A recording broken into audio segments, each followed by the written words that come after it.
At Danja checks one final headline. 5 minutes later, he has opened 20 more. Every story feels urgent, personal, and impossible to ignore. His eyes hurt, but his thumb keeps moving. He tells himself he is staying informed. Yet the more he reads, the less prepared he feels. By sunrise, Daniel knows everything and understands nothing. It is a psychological loop designed around threat. Your brain was never built for endless global emergencies. It was built to detect one nearby danger. Now your phone delivers thousands before breakfast. Daniel first opened the app during a quiet evening. One alarming story appeared between harmless updates. His body reacted before he finished reading. The story ended, but the alarm remained active. So Daniel searched for another update. He believed more information would create relief. Instead, every answer introduced 3 new questions. Uncertainty became the hook pulling him forward. He kept scrolling to find a feeling of completion. But modern news rarely offers complete endings. Daniel was not searching for news anymore. He was searching for the moment anxiety would stop. That moment never arrived inside the feed. Because the feed was built to keep uncertainty alive. The first force is your brain's negativity bias. Negative information receives faster and deeper attention. A peaceful day contains little survival instruction. A dangerous exception might contain life-saving information. So ancient brains prioritized threats over ordinary safety. Missing one predator could end everything. That logic still operates inside modern attention. A calm headline fades beside one possible disaster. Even unlikely dangers feel important when consequences seem severe. Your brain asks, what if this affects me? Then imagination supplies scenes the article never showed. You picture shortages, conflict, illness, or sudden collapse. The nervous system responds to imagined danger as preparation. Preparation feels responsible, so you keep watching. But constant preparation becomes permanent alarm. Another force is variable reward. Most updates are confusing or emotionally empty. Then one dramatic detail suddenly appears. That surprise produces a small reward spike. Your brain learns that the next swipe might matter. It works like a slot machine made of information. You do not know which scroll brings the important update. Uncertainty makes stopping feel risky. What if the next story changes everything? What if everyone else learns before you? The fear of missing danger becomes stronger than fatigue. That is why boring feeds can remain addictive. It is temporary relief from not knowing. And relief disappears the moment another threat appears. The loop restarts before you notice it ended. Here is the midpoint truth Daniel missed. His brain was not trying to understand the world. It was trying to feel ready for the world. Understanding requires context, patience, and uncertainty.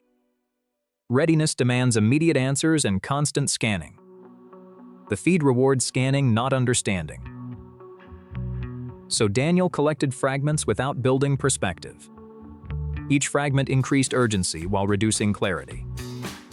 He felt informed because he felt activated. But activation is not knowledge. Fear can create a false sense of importance. If something feels intense, the brain assumes it matters.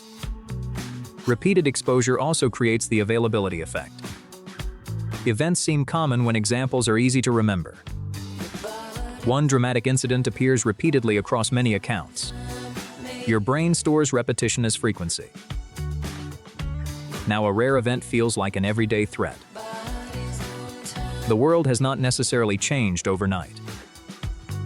Your mental sample has become emotionally distorted.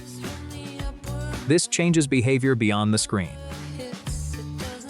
You become suspicious during ordinary conversations. You interpret delays as signs of approaching trouble. Small problems feel connected to a larger collapse. Your body remains prepared for an emergency that never arrives. Sleep becomes lighter and concentration becomes weaker. Weaker concentration makes complex information harder to evaluate. Then sensational claims become easier to believe. Exhaustion quietly lowers your psychological defenses. Thousands of reactions make a story feel important. Anger spreads faster because it creates immediate participation. Sharing gives you a momentary sense of action. You feel less helpless while pressing the button. But spreading alarm can extend the same fear. Now the loop travels through other nervous systems. Daniel noticed the cost during breakfast. His daughter asked a simple question twice. He heard the words but could not return fully. His attention was still trapped inside distant disasters. That is the hidden price of doomscrolling. It borrows awareness from the life directly beside you. You check headlines immediately after waking. You reopen the same story without new information. You feel guilty when you stop reading. You confuse anxiety with responsibility. You consume more facts but make fewer decisions. You feel exhausted, alert, and strangely powerless. It requires changing how reality reaches your brain. First, choose specific times for news. A boundary turns endless scanning into deliberate attention. Second, select a few reliable sources. More sources often create repetition, not understanding. Third, read complete reports instead of endless fragments. Context reduces the emotional of isolated details. Fourth, ask whether information changes today's action. If no action exists, stop collecting identical warnings. Fifth, restore your body before interpreting more threats. Sleep, movement, sunlight, and conversation rebuild perspective. Finally, replace passive scanning with one meaningful action. Help someone, prepare reasonably, vote, donate, or communicate. Action converts helpless attention into limited control.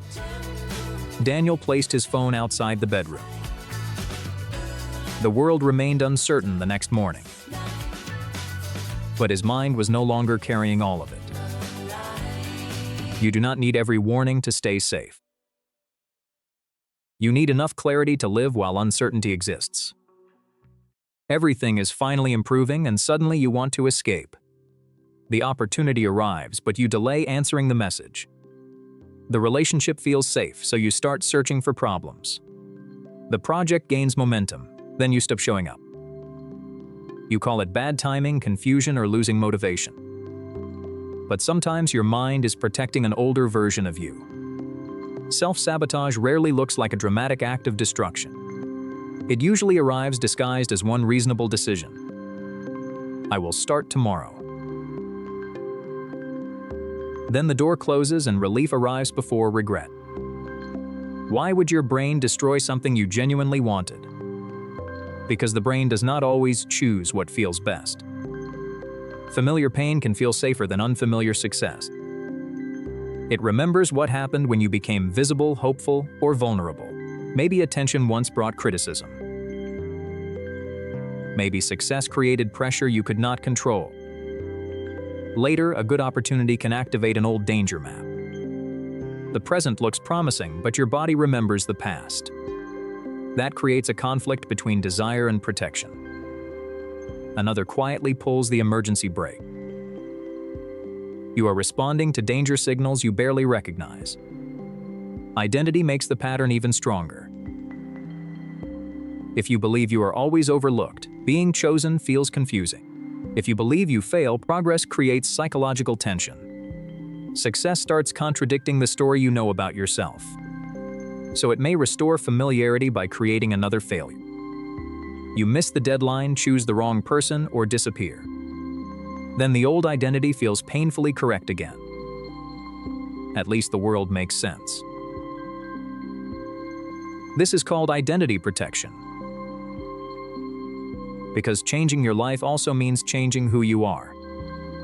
You may lose routines, roles, friendships, and familiar explanations. It can also take away the person you learned to be. Imagine Nora, who dreamed of becoming a designer. For years, she believed nobody would take her seriously. Then a major studio requested her portfolio. She had 10 days to send it. On day 1, she reorganized each task looked productive, but none moved her closer. By day 8, anxiety had replaced excitement. By day 10, the portfolio still fell unfinished. The deadline passed and Nora felt unexpected relief. Now nobody could discover whether she was truly talented. That is the hidden reward inside many forms of procrastination. The future cost is distant, but relief happens now. The brain learns from immediate rewards faster than future consequences, so every escape makes the next escape more likely. Fear of failure is only half the story. Many people are secretly afraid of success. Success creates visibility. Visibility creates judgment. What if people expect more next time? What if everyone discovers you cannot repeat it? Remaining unfinished protects the fantasy of potential. You can still believe you might have succeeded. That is why perfectionism often produces incomplete work. It promises quality but quietly prevents evaluation. If nothing is finished, nothing can be rejected. But nothing can be accepted either. Relationships can activate the same protective system. Instead of relaxing, you feel suspicious. You create distance, test their loyalty, or revive old arguments. Chaos feels familiar, so peace feels emotionally incorrect. Or interpret consistency as hidden manipulation. Then you choose someone unavailable because the pattern makes sense. The pain hurts, but it confirms what love supposedly feels like. Self-sabotage is often loyalty to an old survival strategy. The strategy once reduced disappointment, shame, or abandonment. But protection becomes a prison when danger is gone. Watch for the quieter signs. You start conflicts before important celebrations. You become exhausted whenever progress requires visibility. You choose impossible standards, then criticize yourself for missing them. You wait for confidence before taking actions that create confidence. You become intensely busy with tasks that do not matter. You romanticize starting over whenever consistency becomes uncomfortable. You tell everyone your plan, then lose energy before beginning. You mistake emotional discomfort for proof you chose wrongly. The midpoint truth is simple but difficult. You may not be afraid the good thing will fail. You may be afraid it will work. Because then your excuses, identity, and hiding places must change. The solution is not attacking yourself with more discipline. Begin by identifying the exact moment sabotage appears. Does it arrive after praise, commitment, visibility, or real progress? Patterns reveal the threat your mind is predicting. Next, name the feared consequence without making it sound logical. If this works, people will expect more from me. If they love me, they can eventually leave me. Once named, the fear becomes workable instead of invisible. Then reduce the size of the next courageous action. Do not finish the entire future. Send one email. Share one draft. Keep one promise after motivation fades. Small completed actions teach the brain that progress is survivable. Separate discomfort from actual danger. A racing heart does not mean the opportunity is wrong.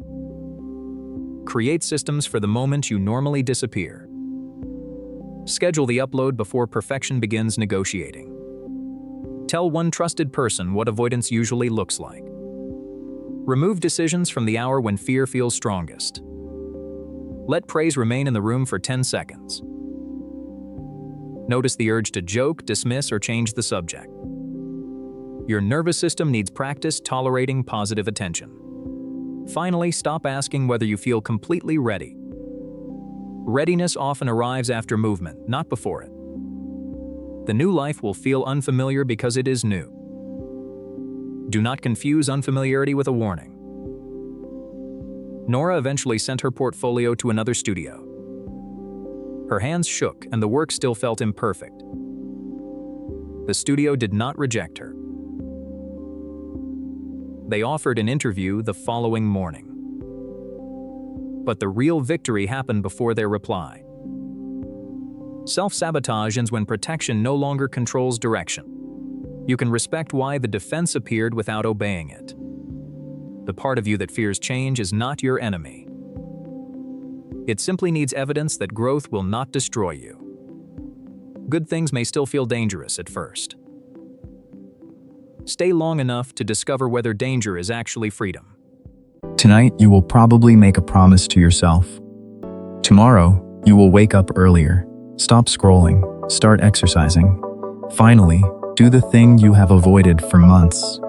And for a few minutes, you will believe it. But tomorrow arrives, and a different version of you takes control. So who is that person? The lazy you? The weak you? Not exactly. What takes control is an ancient survival system doing precisely what it was designed to do. The disturbing part is that it can make self-sabotage feel completely reasonable while it is happening. Psychologists describe pieces of this pattern with different names: avoidance, negative reinforcement, temporal discounting. But together, they create what we will call the comfort loop. Trigger, discomfort. Escape, relief. Repeat. 5 steps so fast that you rarely notice them. Imagine Alex needs to prepare a presentation. The trigger is simple. He opens the empty document. Immediately, his brain predicts uncertainty. What if the idea is bad? What if people judge him? What if he discovers he is not as capable as he hoped? Nothing bad has actually happened. Yet his shoulders tighten, his chest feels heavy. The task now carries an emotional price. This matters. Procrastination is often not a time management problem. It is an emotion management problem. Alex is not avoiding the document. He is avoiding the feeling attached to it. Then comes escape. Alex checks one notification. He tells himself he needs a quick mental reset. 10 minutes, disappear. Then 30. Notice the trick. His brain does not say, "Destroy your future." It says, "You will perform better after you feel ready." The moment Alex escapes, the tension drops. That tiny wave of relief is the reward. Not pleasure, relief. And the brain learns from rewards. It records a brutally efficient lesson. When this task creates discomfort, scrolling makes the discomfort disappear. Next time, the urge arrives faster. The pathway becomes smoother. Like footsteps across grass becoming a dirt road, repeated escape becomes automatic. Eventually, Alex feels the urge to avoid the task before he has even opened it. The loop has learned to start itself. This is why intelligence does not protect you. In fact, a clever mind may invent better excuses. I need more research. The timing is wrong. I work best under pressure. Intelligence can become the loop's lawyer, defending avoidance with arguments that sound impressively rational. There is another bias at work. Your brain values relief now more strongly than reward later. The presentation finished next week feels abstract. The discomfort in your chest feels immediate. So your present self borrows comfort and sends the bill to your future self. But the bill grows. Guilt joins anxiety. The unfinished task becomes larger in your imagination. Now beginning feels even harder, so you escape again. This is emotional compound interest. Each delay reduces discomfort for a moment, then increases the total discomfort waiting for you. After enough repetitions, behavior becomes identity. You stop saying, "I avoided this task," and start saying, "I am lazy." That sentence feels like an explanation, but it is actually a cage. If laziness is who you are, every failure becomes evidence, and every success looks like an exception. Here is the twist. You do not break the comfort loop by becoming more motivated. Motivation is a feeling, and feelings change. You break the loop by changing what happens between discomfort and escape. That tiny space is where your freedom lives.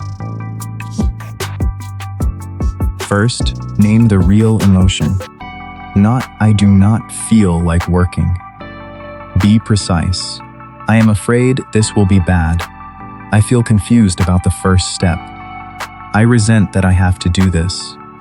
A named emotion becomes an experience, not an order. Second, shrink the action until it becomes physical and almost embarrassingly easy.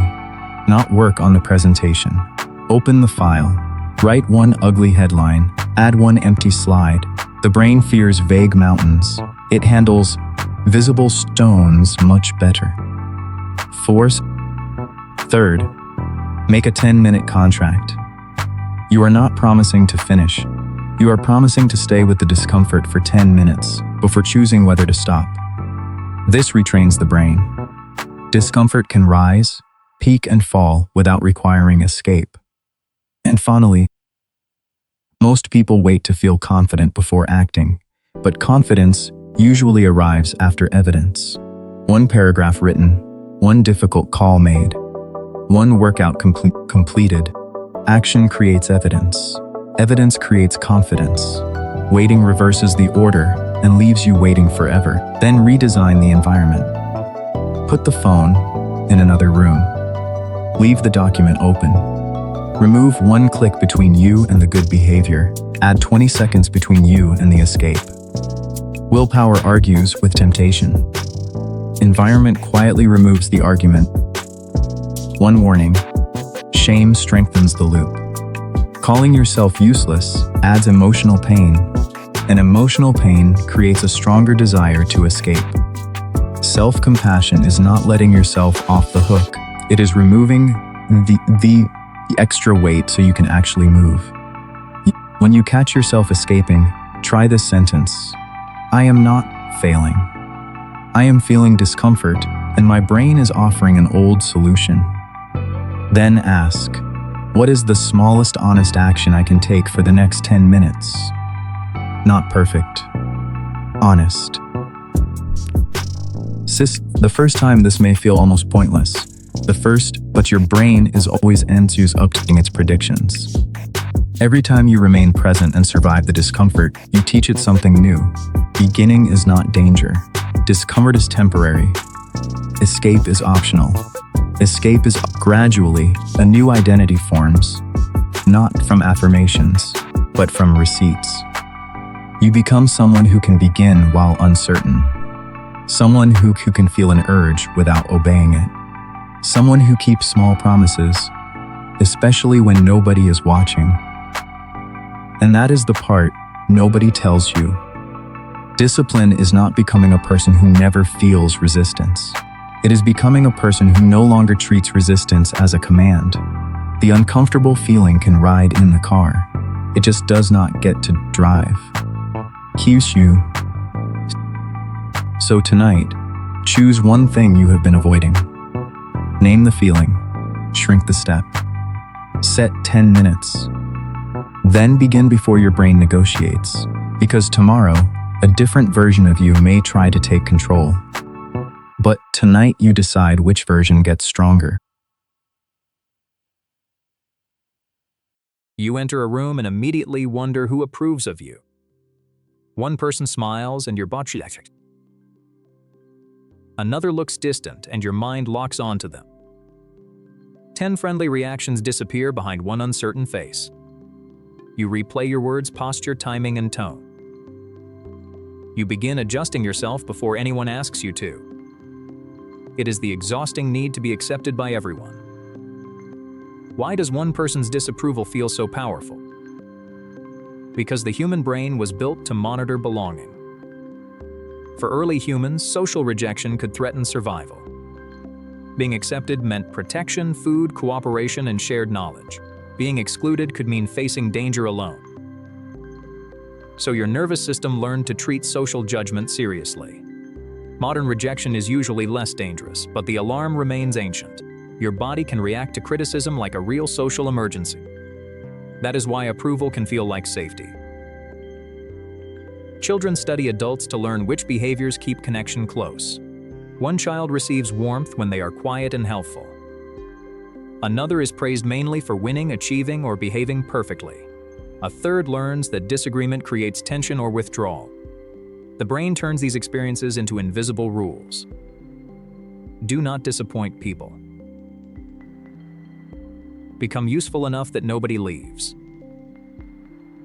These rules may once have protected an important relationship. You begin treating every interaction like an emotional performance. You scan the room before deciding which version of yourself to show. With one person, you become funny. With another, endlessly capable.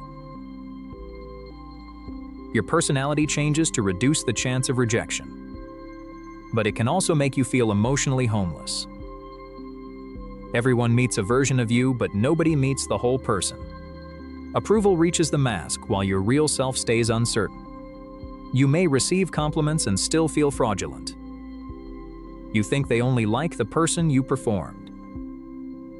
So you work harder to maintain the image. This creates approval addiction. Approval gives a short burst of relief. Relief fades and uncertainty quickly returns. Then you search for another compliment, invitation, or reassuring message. Your self-worth becomes dependent on external signals. A delayed reply can lower your mood. A small criticism can erase an entire successful day. A stranger's opinion can feel more important than your own experience. Your brain begins outsourcing identity to the crowd. Likes, views, reactions, and follower counts become visible approval signals. The numbers create the illusion that acceptance can be calculated. Then ordinary silence starts feeling like public failure. You may post something honest, then immediately question it. You edit, delete, repost, and monitor every reaction. The content matters less than what the response seems to say about you. You see people who appear more attractive, confident, successful, or loved. Their public image becomes evidence against your private self. You assume they are naturally accepted while you must earn every place. But you are comparing their presentation with your inner uncertainty. The comparison is structurally unfair from the beginning. Approval seeking also changes decision-making. You stop asking what you actually want. You ask what choice will disappoint the fewest people. Your life becomes organized around avoiding other people's discomfort. But kindness and self-erasure are not the same. People-pleasing is often fear trying to look generous. You say yes before checking your energy. You apologize when you have done nothing wrong. You explain simple boundaries as if defending yourself in court. You accept unfair behavior because confrontation feels dangerous. If someone is disappointed, you assume you failed. If someone is quiet, you search for what you did wrong. If someone disagrees, you feel pressure to repair the connection immediately. This creates a constant emotional workload. You rehearse messages repeatedly before sending them. You change opinions depending on who is listening. You feel guilty after saying no. You overcommit, then secretly resent the people you agreed to help. You avoid sharing good news because someone might feel uncomfortable. You hide problems because you do not want to seem difficult. You need reassurance after normal conversation. You feel responsible for keeping every room emotionally comfortable. You are more afraid of being disliked than of abandoning yourself. Resentment builds because your needs keep losing. Relationships become unequal because others learn you will always adjust. Decision-making becomes exhausting because every choice has an imaginary audience. Your confidence weakens because you rarely practice trusting yourself. And eventually, you may not know what you want without feedback. So how do you stop needing universal approval? First, accept the mathematical impossibility of being liked by everyone. Being honest will please some and disappoint others. Disapproval is not always evidence of wrongdoing. Sometimes it is simply evidence that two people are different. Second, separate discomfort from danger. Someone can be unhappy with your boundary while the relationship remains safe. Let their reaction exist without immediately fixing it. Your nervous system learns through surviving small moments of disapproval. Third, delay automatic agreement. Replace immediate yes with time to think. Even a short pause returns choice to your body. Fourth, build an internal reference point. Ask what you believe before checking what everyone else believes. Write down your values, limits, needs, and priorities.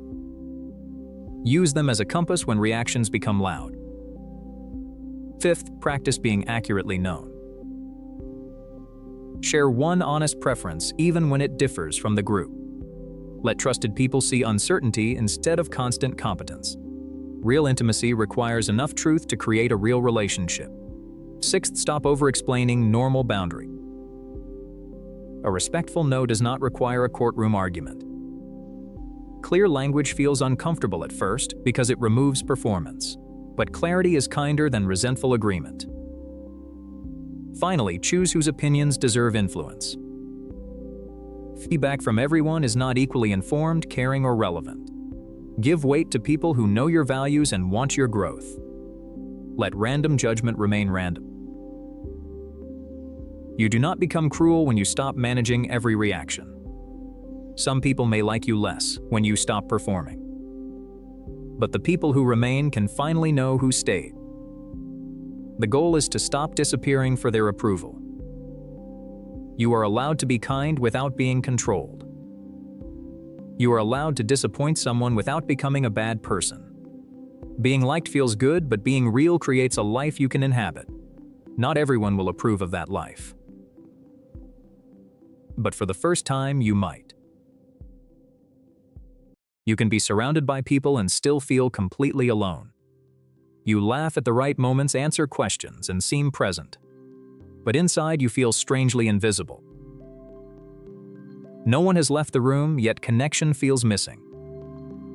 It is not always the absence of people. Sometimes it is the absence of being emotionally known. Your brain can count faces and still detect no real safety. That is why a crowded room can feel emptier than silence. Loneliness is not measured by how many people surround you. It is measured by the distance between connection wanted and connection received. Two people can have identical social lives and feel completely different. One feels supported, the other feels unnoticed. Human beings need more than conversation. We need signs that our inner world matters to someone. We need to feel recognized, understood, and safe enough to be real. When those signals are missing, the nervous system notices. It begins asking a painful question: am I alone here? Sometimes you feel lonely because you are performing instead of connecting. You choose the version of yourself that causes the least trouble. You smile when you are tired and agree when you feel uncertain. You hide disappointment, fear, anger, and uncomfortable needs. People respond warmly to the version you presented. But their approval may not reach the person underneath. You are seen, yet the real you remains hidden. The better the performance works, the lonelier you may become. Everyone appears to like you, but you do not feel known. You may even think they would leave if they saw everything. So each successful interaction strengthens the mask. The mask protects you from rejection. But it also blocks the intimacy you are waiting for. Emotional connection requires some accurate information about who you are. If every answer is edited, others can only meet the edit. It means closeness cannot grow without small moments of honesty. Another cause is emotional mismatch. You may have people available, but not in the way you need. Someone gives advice when you need understanding. Someone makes jokes when you need seriousness. Someone changes the subject when emotions become uncomfortable. They may care, but their response still leaves you alone. Your brain remembers whether reaching out produced comfort or disappointment. After enough disappointing attempts, you may stop trying. You tell yourself that nobody understands. Then you become quieter, even around people who might listen. You expect disconnection, so you reveal less. Because you reveal less, connection stays shallow. The shallow connection confirms your original expectation. If vulnerability once led to criticism, silence may feel safe. If your needs were ignored, needing anyone may feel embarrassing. If closeness was unpredictable, trust may feel dangerous. Your nervous system learns from emotional patterns, not promises. It may react to kind people using rules learned from unkind ones. You can want connection while automatically protecting yourself from it. That conflict often feels like loneliness without an obvious cause. You may sit beside someone loving and still feel unreachable. Sometimes, an old defense is keeping every door half closed. Social media can intensify the feeling. You see friendships, celebrations, vacations, and effortless laughter. Other people's lives appear full while yours feels emotionally quiet. But you are comparing your inner experience with their public evidence. You see the photograph, not the tension before it. You see the group, not who felt ignored inside it. Your brain treats visible activity as proof of belonging. Then your ordinary evening begins looking like social failure. You may scroll for connection and leave feeling more excluded. Passive observation gives social information without mutual emotional exchange. You witness other lives, but nobody witnesses yours. Another factor is the fear of burdening people. You may believe your feelings are too heavy or inconvenient. You reduce your pain into something easy to hear. You say you are fine when you mean you are struggling. The loneliness grows because nobody responds to the hidden message. You may secretly hope someone will notice without being told. When they do not, it feels like proof they do not care. But people cannot always detect what you carefully conceal. Unspoken needs can become invisible tests that others unknowingly fail. When you feel excluded, your brain becomes more alert to rejection. A delayed reply seems colder than it really is. A small disagreement feels like the beginning of abandonment. Your brain scans for evidence that you do not belong. Then you withdraw to avoid more pain. Unfortunately, withdrawal removes opportunities for corrective experiences. The protective action keeps the original fear alive. You leave conversations feeling more tired than connected. You know many people but contact nobody when something important happens. You give support easily but feel uncomfortable receiving it. You are entertaining, helpful, or calm but rarely honest. You disappear during difficult periods and return when you seem fine. You assume other people have closer relationships than you do. You mistake being included for being understood. They suggest your connection system is not receiving what it needs. So how do you reduce loneliness without forcing fake closeness? First, stop counting people and start evaluating emotional safety. Ask who allows you to be imperfect without punishment. Notice who listens without immediately correcting or competing. One emotionally safe person can matter more than a crowded contact list. Second, practice small honesty instead of dramatic disclosure. Admit when something mattered more than you expected. Share one true sentence and observe how it is received. Trust grows through repeated accurate experiences, not one giant confession. Third, make direct requests instead of invisible tests. Say, "I need listening more than advice right now." Ask someone to spend time with you instead of waiting silently. Clear requests give caring people a real chance to respond. Fourth, create connection through repetition. Familiarity gives strangers time to become emotionally meaningful. Most closeness grows slowly through ordinary, repeated contact. Fifth, reduce passive comparison when you already feel excluded. Choose one real message over 30 minutes of silent scrolling. Sixth, notice when old defenses enter a new relationship. Ask whether the present person is unsafe or merely unfamiliar. Finally, remember that loneliness is a signal, not an identity. It does not mean you are unlovable or permanently disconnected. It means some part of you is asking for meaningful contact. You do not need everyone to understand you. You need a few relationships where hiding is not required. The room may be crowded, but connection begins with one honest moment. Let someone meet the person behind the performance. Being known is frightening, but remaining unseen has a cost. You are not asking for too much by wanting emotional closeness. You are asking for one of the most human things possible. You worked for months, maybe years, to reach one important goal. You imagined the moment would finally change how life felt. Then the result arrived, and for a few hours everything glowed. But soon the excitement became quieter than you expected. The room looked the same, and your mind found another problem. You wondered why success did not feel like enough. But it does not mean the achievement was meaningless. It means the brain adapts faster than your imagination predicts. This is the psychology of the arrival fallacy. The arrival fallacy is the belief that one future milestone will create lasting happiness. It sounds like, once I get there, I will finally feel complete.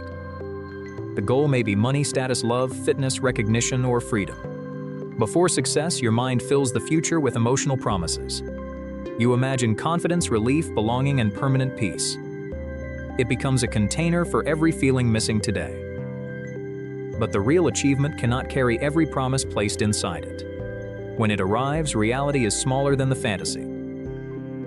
Your brain also uses dopamine differently than many people assume. Dopamine is strongly involved in motivation, anticipation, and learning. It rises when progress feels possible and rewards seem near. That is why the chase can feel more energizing than the prize. Your attention narrows around the next step. Uncertainty keeps the reward system active. Then the goal is reached, and the prediction becomes complete. The tension drops because the brain no longer needs to pursue. You may call that calm, but experience it as emptiness. The system designed to move you forward has stopped pushing. Another reason is hedonic adaptation. People gradually adjust to positive changes in their lives. A new achievement feels extraordinary because it is new. Then the brain updates its definition of normal. What once felt impossible becomes part of the background. The new salary becomes the usual salary. The new home becomes the place where chores happen. The new title becomes another line in your daily routine. Adaptation protects the brain from being overwhelmed by constant emotion, but it also reduces the intensity of good changes. You simply stop noticing it as often. Attention moves from what improved to what still feels incomplete. That shift creates the illusion that nothing changed. Social comparison can make the emptiness stronger. Before reaching the goal, you compared yourself with your past. After reaching it, you compare yourself with people above you. The reference group changes as soon as your position changes. The finish line moves because your social environment moved. Achievement becomes the entrance ticket to a harder comparison. You feel behind again, even from a higher position. This is sometimes called the hedonic treadmill. You keep moving, but your emotional baseline follows you. The destination changes while the internal pattern remains. Identity can also become trapped inside the pursuit. For months, your life had a clear mission. You knew what to do when you woke up. Your struggle organized your time, attention, and sense of purpose. People may have known you as the person chasing that goal. Then success removes the structure that carried you. The problem is solved, but the identity built around solving it remains. Without the chase, the day can feel strangely shapeless. You temporarily lose the version of yourself created by pursuing it. This can happen after graduation, marriage, a launch, a competition, or retirement. You are leaving behind routines, pressure, and a familiar future. The achievement closes a chapter your nervous system understood. The blank page afterward may feel more threatening than expected. Perfectionism adds another trap. A perfectionistic mind rarely allows an achievement to stay complete. It instantly searches for flaws, exceptions, and missing proof. You may minimize the result by calling it luck. You may focus on what could have been better. You may move directly to the next challenge without celebrating. That prevents the brain from fully encoding success. The moment becomes another task instead of a meaningful experience. Then you remember the stress more clearly than the accomplishment. Your mind learns that success only creates more pressure. Some people also use achievement to escape uncomfortable feelings. Work provides structure when loneliness feels unclear. Goals create control when life feels uncertain. Progress distracts from grief, fear, or low self-worth. As long as you are moving, you do not have to look inward. Success removes the distraction and reveals what was already there. The achievement did not create the emptiness. It exposed an emptiness the chase had temporarily covered. This is why external success cannot automatically repair internal pain. A trophy can confirm performance but not create self-acceptance. Applause can recognize your work but not replace intimacy. Money can reduce many real problems but not answer every emotional question. Achievement matters, but it has limits. So how do you enjoy success without immediately losing it? First, separate the goal from the feeling you expect it to create. Ask what emotional promise you attach to the outcome. Did you expect safety, worth, love, freedom, or respect? Then identify which parts the goal can realistically provide. Second, build a life that contains meaning during the pursuit. Do not postpone every relationship, hobby, and quiet moment until later. A goal should organize part of your life, not consume all of it. Third, create a deliberate arrival ritual. Pause before replacing the completed goal with another demand. Write down what changed, what it cost, and what you learned. Share the moment with people who understand the journey. Celebration helps the brain register that something meaningful happened. Fourth, practice positive comparison with your earlier self. Look backward long enough to notice the distance traveled. Your past self may consider today's ordinary life extraordinary. Fifth, let identity become larger than achievement. You are not only a worker, creator, winner, provider, or performer. Build parts of yourself that do not depend on constant proof.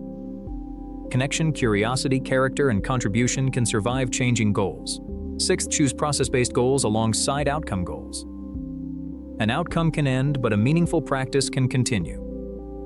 Instead of only chasing recognition, keep improving the craft. Instead of only chasing a number, build a sustainable way of living. Finally, expect adaptation without treating it as betrayal. Happiness was never designed to remain at maximum intensity. A quieter feeling can still represent a better life. Peace often feels less dramatic than pursuit. Success does not have to complete you to be valuable.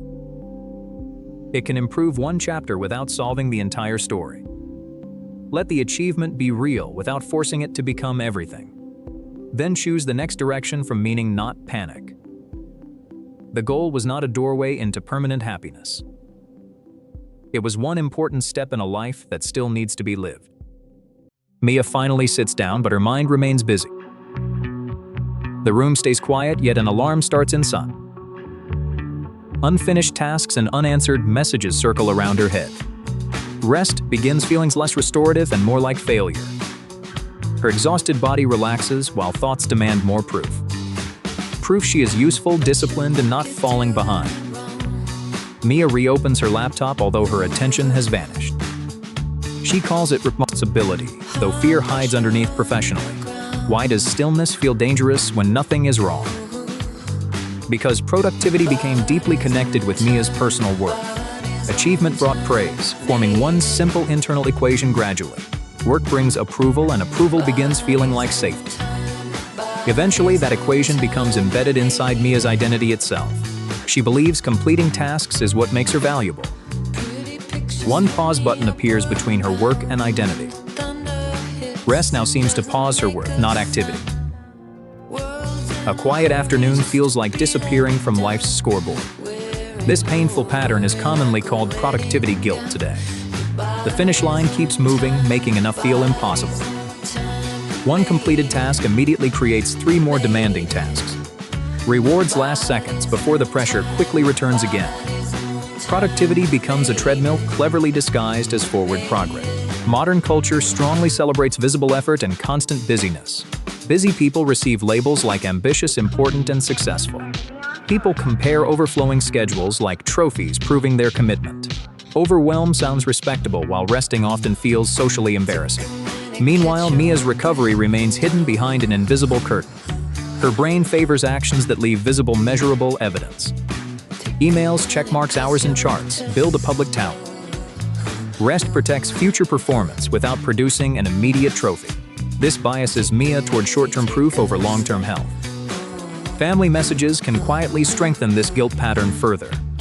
Young Mia receives warmth mainly after performing very well. She learns usefulness and achievement keep love close nearby. Years later, stopping work immediately produces guilt inside her. An old lesson whispers that she must earn belonging. Rest activates fears of laziness, failure, and disappointing others. Her nervous system may also misread stillness as danger. Constant urgency trains Mia's body to expect high activation. When pressure stops, her body may not feel peaceful. Calm feels unfamiliar, so her brain searches for problems. Then it creates tasks, worries, or imagined future emergencies. Mia thinks she cannot relax because work remains unfinished. Sometimes she creates more work because relaxation feels unsafe.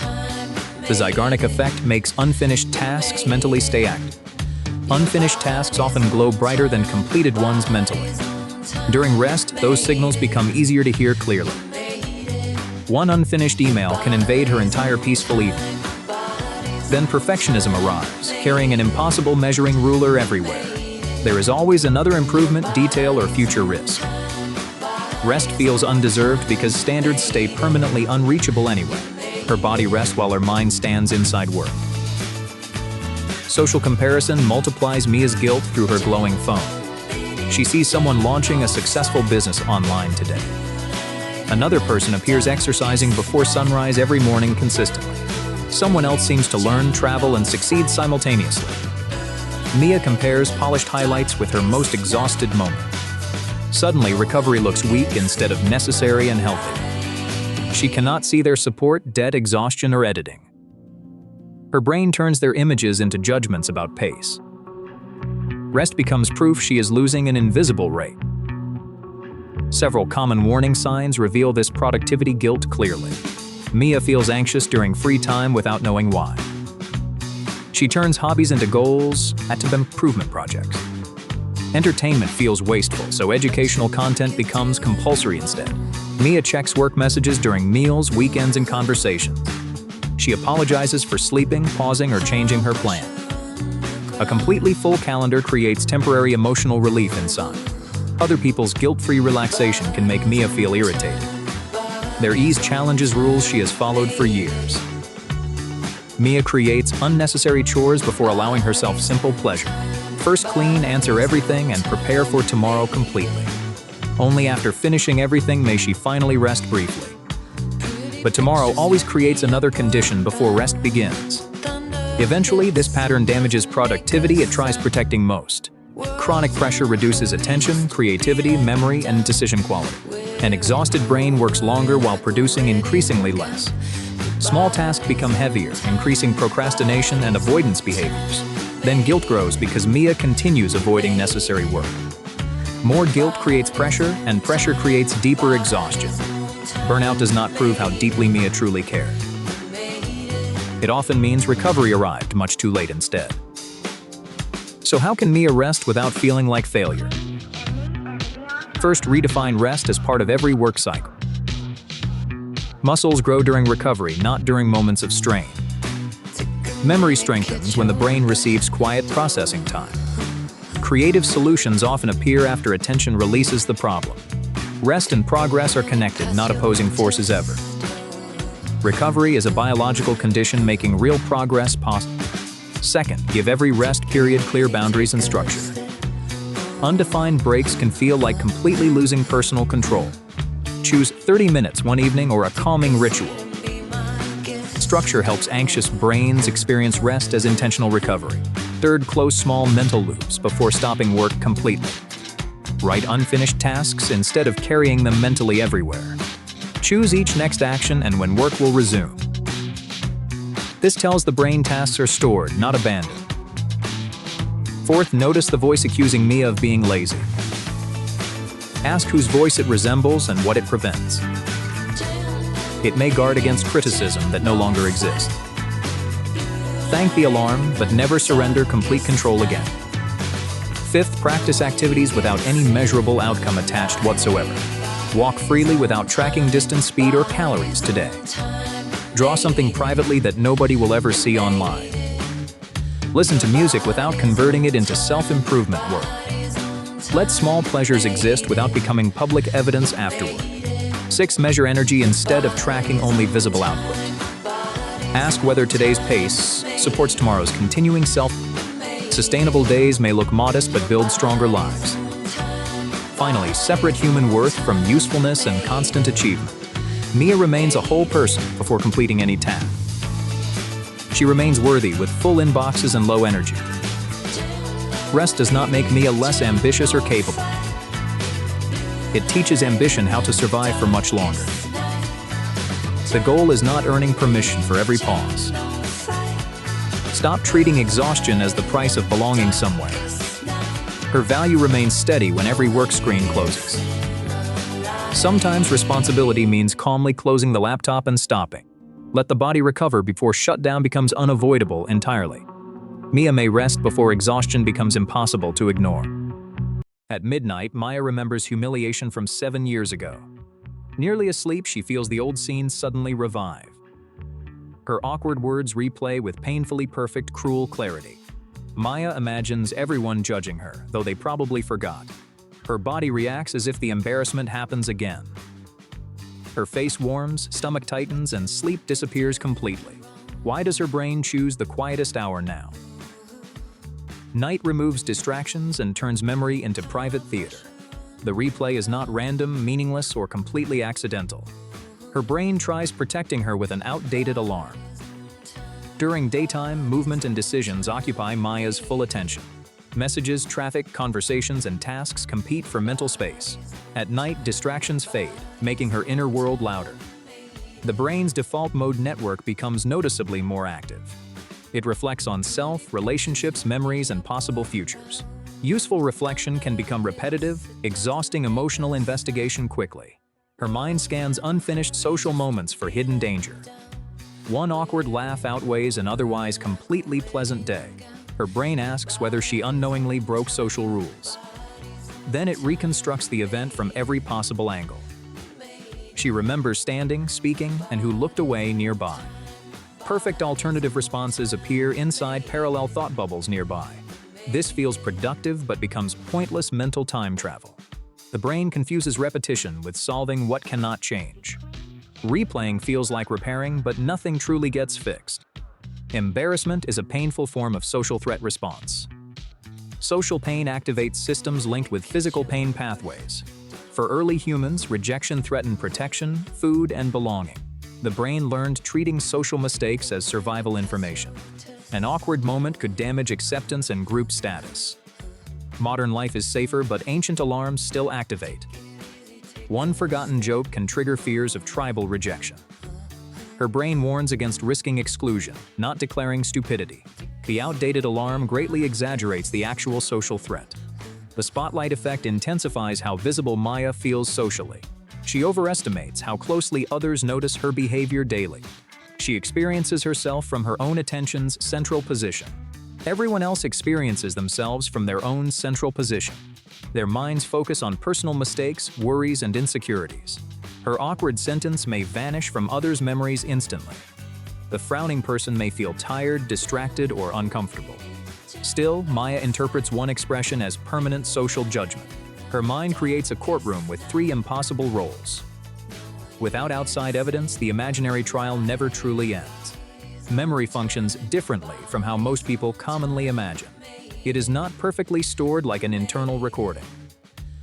Each recollection reconstructs the experience from scattered mental fragments. Real details mix with emotions, assumptions, and missing information. Tonight's memory may feel harsher than the original event. Present insecurity paints the old memory with darker shadows. Each replay can add reactions that never actually happened. She may not remember the original moment accurately anymore. Instead, she remembers her brain's most recent reconstructed version. This changing process is known as memory reconsolidation today. Reactivated memories become flexible and emotionally reshapeable again temporarily. flexibility supports healing, while rumination can create distortion instead. The scene becomes sharper, darker, and increasingly personally meaningful. Another influence is the brain's powerful negativity bias system. Negative information receives greater attention than positive information usually. Compliments fade quickly, while one criticism survives for years. This bias helped ancestors remember dangers and threatening behavior. Missing pleasure was harmless. Missing danger could prove fatal. The brain stored painful events more strongly than successes. 10 normal conversations cannot silence one awkward sentence tonight. Her brain believes painful memories contain urgent survival information. It magnifies mistakes while ignoring everything she handled well. Then shame enters and changes the event's personal meaning. Guilt judges behavior, shame judges the entire person's identity. One small mistake expands into a damaged identity mirror. Instead of learning, Maya begins repeatedly attacking herself emotionally. Self-criticism resembles discipline, but often increases anxiety and avoidance. Threat narrows perspective and blocks flexible creative thinking pathways. Her attention tightens around one embarrassing detail completely alone. This narrowing creates a powerful repeating rumination loop nightly. Memory causes discomfort, and discomfort triggers deeper analysis again. More analysis strengthens emotion, making the memory feel important. Importance triggers another replay, restarting the entire painful cycle. At night, physical stillness allows the loop to strengthen. Few outside signals confirm the old danger is past. Darkness, silence, and fatigue reduce healthy emotional perspective greatly. Small worries feel enormous when her nervous system tires. A tired brain has weaker cognitive control and breaks. Emotional alarms remain active while mental breaks become weaker. Harmless memories can feel catastrophic during exhausted midnight thinking. Forcing thoughts away can make them return much stronger. The brain interprets suppression as proof of hidden danger. Then it constantly monitors whether the memory stays hidden. Monitoring requires repeatedly activating the memory inside awareness again. This creates the ironic and frustrating rebound effect immediately. The harder she resists thinking, the more thoughts multiply. Fortunately, Maya can interrupt replay without fighting the memory. First, she names what is happening in simple language. My brain is running an old social threat replay. This creates distance without denying her very real emotion. Second, separate the event from its dramatic interpretation clearly. The event was simply using one incorrect word publicly. The interpretation says everyone now considers her completely incompetent. Only the simple event is directly supported by evidence. Third, imagine someone loved making the identical human mistake. She would respond with kindness, perspective, and realistic understanding. Maya gives herself the same gentle interpretation she offers. Fourth, she completes the lesson, then closes the case. She writes one sentence about responding differently next time. A clear lesson tells her brain processing is complete. Fifth, Maya adds a healthier ending to the memory. She imagines recovering, smiling, continuing, and remaining socially accepted. This does not pretend the original mistake never happened. It teaches her brain embarrassment is survivable, not fatal. Sixth, Maya returns attention toward present physical sensations gently. She feels the mattress, breathes slowly, and relaxes tension. Her body sends evidence that she is safe now. Awkwardness is the unavoidable price of participating in life. People avoiding embarrassment often avoid speaking, creating, and connecting. Her memory proves she participated instead of hiding away. Others forget because they replay their own mistakes nightly. The younger person she punishes no longer exists unchanged. She has learned, changed, and outgrown that earlier version. The past may knock, but it deserves no keys. Notice the memory, keep the lesson, then let go. You are not your tired brain's worst remembered moment.